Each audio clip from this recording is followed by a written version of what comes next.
Is it recording? Yeah. Okay. Hello friends, my name is Hamid. Today I'm working on the Subzero fridge. The model number is 611-S. The customer's complaint was that the unit was not working properly, it was not cooling properly, and they also had service light on. When I got here, the first thing I asked the customer if they see a chunk or a ball of ice and somewhere inside of the fridge where the back cover is, and the guy said yes, he's seen one of those a couple months ago. The fridge was still working. When that happens, when you see only in one area of the fridge to the back side, a ball of ice or frost buildup only in one spot. It's about between 1 inch to 5 inch. If you see that, that indicates that you have leak in the system, the freon has leak, or it's low on freon. Today I'm replacing the evaporator, and I'll show you some stuff here. Where's the old evaporator? We have removed the old evaporator, but we had to reclaim the freon before we do that.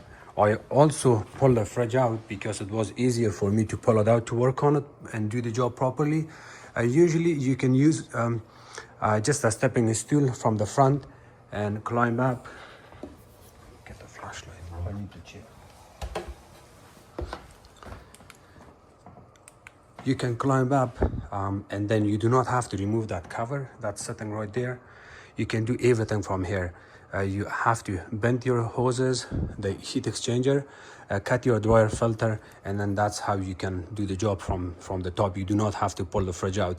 But if you pull the fridge out that way, it will make your job easier because of the bending of the heat exchanger. You can bend it properly if you have ability to pull the fridge out, and if it's easier to pull out. So in this case, the fridge was not screwed in into the cabinet. It was easier for us to pull it out.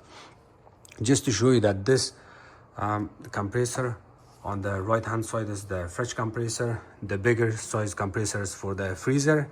And to find out which dryer filter, you have to follow up the capillary tube, which is this one. This dryer filter needs to be replaced. Anytime you do a refrigeration work, it's necessary to replace your dryer filter, even if you had a bad compressor. That in some cases technicians would tell you that if I have a bad compressor, I do not have any problem replacement of the dryer filter. It's a couple dollar part. I highly recommend you replacement of this. It's recommended. It's a good idea to do it. Also, to find out the evaporator from the fridge compartment runs from the back corner, and I'll show you here.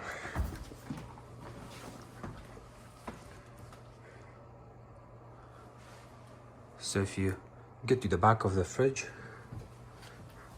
look at the rust and damage here. That's part of the freezer. And here, the evaporator, the heat exchanger that runs to the fridge compartment runs to this corner. And then the one that's coming from the freezer goes straight to the back all the way.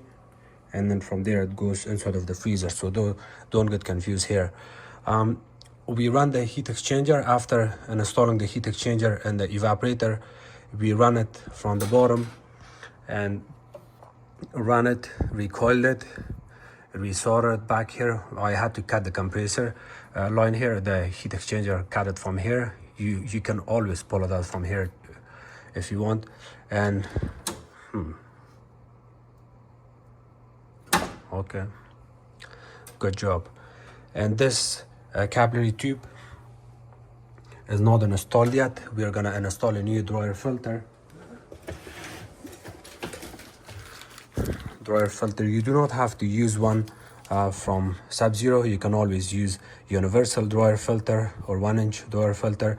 The 4007 is a good dryer filter that has also the access valve on the high side on the dryer filter, so that's good.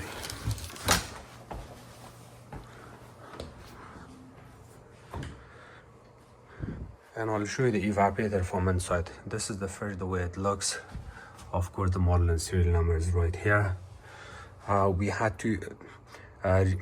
to install the heat exchanger and the evaporator separately. It's getting installed from here, but you can do all of this outside of the fridge. You cut your evaporator, pull the heat exchanger up, pull the evaporator out, take it outside, and you can do the job from there.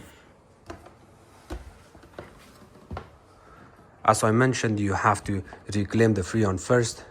Once you know there's no freon left, that's the time you want to cut your hoses and then install your evaporator back in, heat exchanger, dryer filter, vacuum it.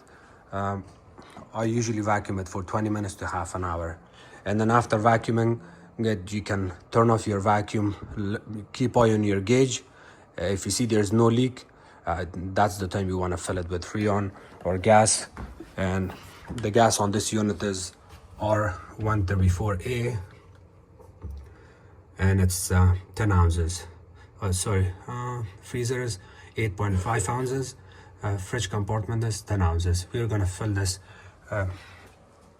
fridge with 10 ounces of freon R134A, and we will put the cover back in. That will take care of the problem. We can reinstall it back in, and that will be fine.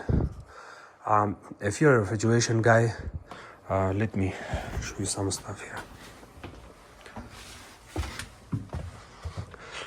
So this heat exchanger and the heat exchanger here is the same size.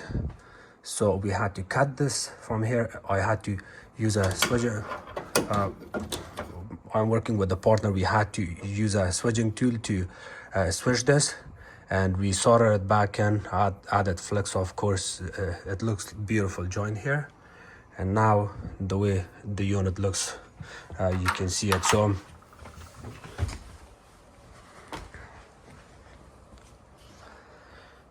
there's a small mistake here on our job. If you can tell me what the mistake is, please comment below on my channel. Thank you. Okay, here, you can hold this. Now what am I doing? Now what am I Just doing? hold it so I can talk.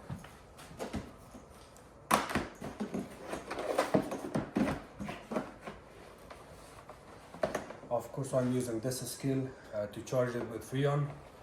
But yeah, after charging it, we're gonna push it back in. We also have to plug it in because this fridge will never take 10 ounces of freon by itself. You really have to run the compressor when you do that. That way the compressor will pull more freon. Thank you so much for watching my videos. If you guys have any questions, please comment below. Don't forget to subscribe to my channel, like my videos, and share it with others. You can also follow me on Facebook as called Hamid Appliances Repair. I will wait for your comments to tell me what kind of mistake we've made here. Thank you.